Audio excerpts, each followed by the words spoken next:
On a nasty deal like this one, hey, how about something good? Got the averages down, high volatility, maximum fear and confusion. Sell. Why don't we take a moment to praise the companies that have consistently made us money, along with their stalwart CEOs. The ones with business models that work, even in the worst case scenario, sky-high oil prices, crimping the consumer, the economy, whatever. Specifically, let's talk about Herbalife, HLF, a network marketing company that sells nutritional supplements and weight management products. I like to think of it as an Avon or Tupperware of the weight loss biz. It's as good as Tupperware. It's much better than Avon. Last night, Herbalife reported a stellar quarter, which caused the stock to soar $7.04 today. Come on, the market was down 100 points. And HLF has now given us an astounding 88% gain since the CEO came on the show in my invitation in November of 2009 at $40. See, Herbalife is not just a play on combating obesity, a huge theme that we can't get enough of here on Mad Money, considering how overweight most Americans are and around the world. This company also gives you exposure to our aging population, because as many generations of baby boomers get older, consuming more and more nutritional supplements to stay healthy. How do you think a 66-year-old man like myself stays this spry? And finally, Herbalife also benefits from high unemployment. Since it's a direct sales company, regular people who are out of work or need a little extra money have a lot more of incentive to become Herbalife's distributors, just like they would throw Tupperware or Avon parties, although they're obviously not doing the latter. That makes this stock a play on not one, not two, but three major themes that we like here on Mad Money, so it's no wonder that Herbalife delivered a superb quarter. Earnings coming in at $1.31 per share, monster 19-cent beat. And while half the beat came from a lower than expected tax rate, the other half came from just very strong business. It's Herbalife's time. The company's sales rose 17% year over year. Worldwide volumes were up 16.1%. And for the second consecutive quarter, each of the 6 regions where Herbalife operators, China, Mexico, Asia Pacific, South and Central America, Europe, the Middle East and Africa, and North America all experienced volume growth.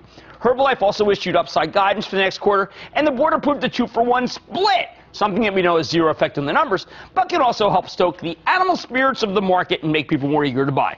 Herbalife's made you a ton of money. Okay? Especially because we proudly got behind the CEO at a time when short sellers were making up a lot of bad stuff about the company that we correctly chose to ignore. So let's talk to Michael Johnson, Herbalife's very bankable chairman and CEO, find out more about the quarter and what remains ahead for this terrific company. Mr. Johnson, welcome back to Mad Money. Hi, Jim. How are you? Well, I'm pretty darn good. You know why? Because you have made so many people money, and that makes me happy, Michael. Well, thank you, Jim. All right, first big question. What the heck are you doing public? If I were you, I would take the company private, demand 33% of the equity, and bring it public 6 years from now when people recognize your greatness. What do you think of my plan? Well, I think it's an interesting plan, Jim. If someone comes knocking on the door like you, we'll talk to you. Well, I'd have to own a Major League Soccer team or something to do that. All right, what's happening? First of all, we got to do some region by region, because as great as the United States was, will you tell me what is happening in Mexico? Because most people don't recognize Mexico as an unbelievable market. You and to some degree Home Depot, by the way, but you're the only guy I've ever seen taking over a country by storm. What the heck is happening there? Well, in Mexico, this is the birth of our nutrition clubs. It's a place where it all started, the daily consumption model. And we went through a tremendous growth about 3 years ago, $200 to $600 million marketplace. And then it slowed down a bit because we were having a little trouble getting product to the marketplace. So we have a great president of our company, Des Walsh, and a wonderful team there who put together an idea to use a retailer to supply product out into the marketplace. We don't do it through the retail outlet. We use their warehouses and storage areas. It's kind of like an old catalog store. When I was a kid in Michigan, you'd go to the Sears store and you'd pick up your product.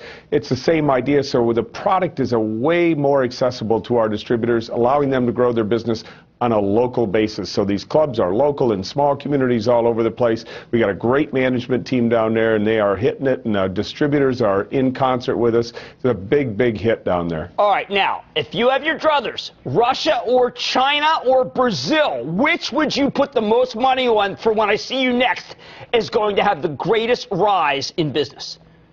Oh, boy. You know, I'm always cautious about China. I love China. I think it's a great marketplace, but we have a government partner there who it's interpretation of the rules sometimes, and so we're going to be a little more cautious about China.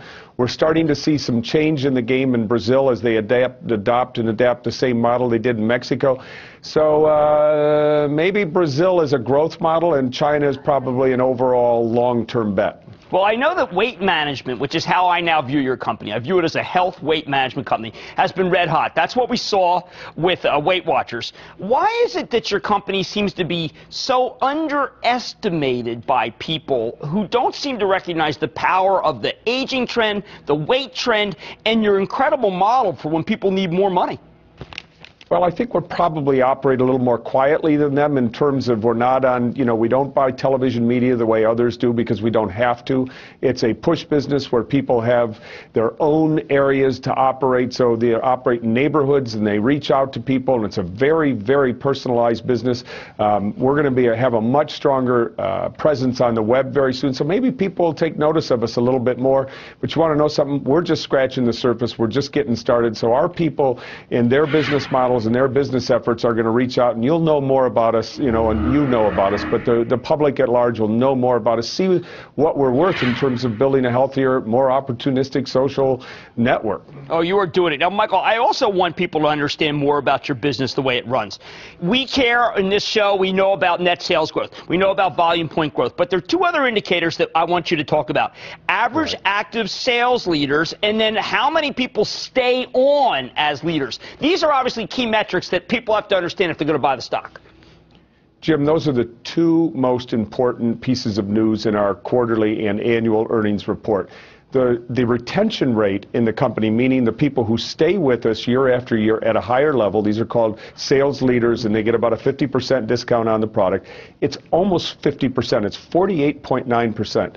A decade ago when we came into the company, it was 23%. Right. Now, a few changes took place in the way people were allowed to requalify, but the most important thing, and that's the second part of this, is that these people are active. They're continuing on a monthly basis to order and reorder because they're building daily consumption into their business. This is a huge factor for us. That means if you come to Herbalife and become a sales leader in the company, you have a 50% chance, 49% chance to be exact, to stay with us. Now, when you think about businesses that start up, small restaurants, shoe repair places, you've got a 10% chance of survival. Now in Herbalife, it's 50%. We are blown away by this number. We're excited about it. But again, we're just scratching the surface. All right, one last question, because I know you got to go.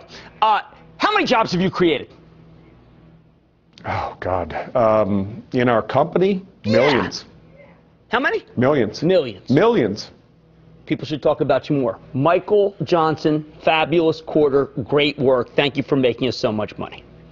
Jim, thanks for your support, too. We appreciate it. Absolutely. Real deal. Got behind him when everyone else was running. That's one of the ways you make big money. You listen, you see a pro, you see what this guy is doing. He's doing it, and it's going higher. Thank you, Michael Johnson, Chairman and CEO of Herbalife, HLF.